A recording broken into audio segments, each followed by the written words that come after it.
The singer Alana Bedreau, in a poem, stated that intimacy requires a sober decision to relinquish control. At the center of the gospel today is the call to intimacy and the surrender of control.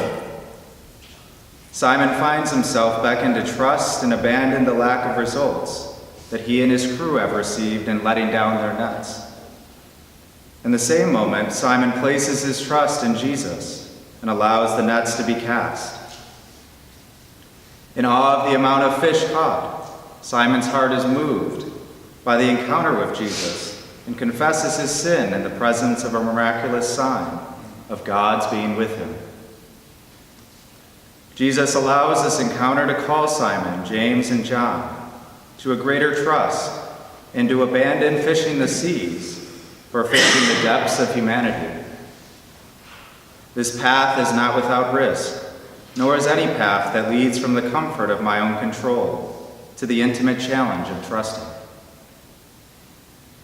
The call of surrendering control in the midst of the sea is a powerful parallel. Water from ancient times until today has been seen in both its power to give life and to take it away. The deeper one moves into the depths, conveys the message of abandon to the uncertainty that comes with life. One that has lived in vulnerable depths of surrender to God is greater than my own desires. Much like Simon, I often examine my own sinfulness before the call that Jesus has placed in my heart. Yet Jesus examines the heart and assures us, as he did Simon, that he is desiring a greater depth than the surface or shallow waters of control that sinfulness clings to.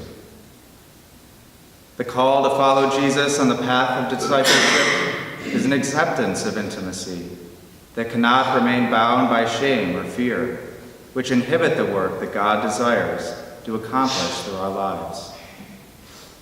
If we are too afraid to lower our nets, we will never see the miraculous good that God desires to do through each one of us. This call is very similar to the call of Adam in the garden. Out of shame, Adam hid himself and refused to be seen naked as he was before God. Simon confesses his own shame, and yet Jesus assures him all the more of his call, with the words addressed to all who feel unworthy of their call to follow him: do not be afraid. This message is one that reflects the more that Jesus sees each of us worthy of. How could I be intimate with God if I am hiding from him out of fear or shame? This passage from the Gospel of Luke reveals the idea that control asserts our desire to expect so much out of ourselves.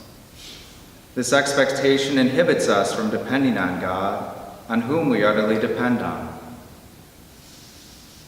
Let us each heed the call to intimacy with God, conscious of our decisive need to let go of control.